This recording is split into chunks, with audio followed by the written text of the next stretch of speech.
أرجو الاستمرار في الوقوف لأداء اليمين باللغة الكردية.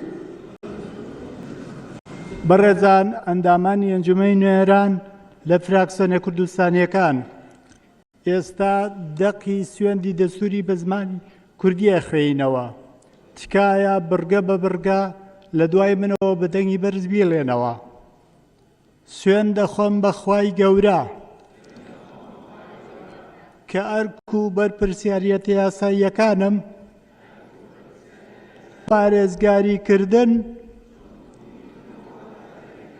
لە ئاسمان و زەوی و ئاو و سامان و ڕژێمە دیموکراتیە فیدرالیەکەی و کار بکەم بۆ بەدیهێنانی ئازادیە گشتی و تایبەتیەکان و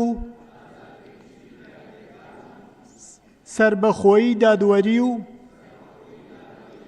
پابەندبوون بە جێبەجێکردنی یاساکانی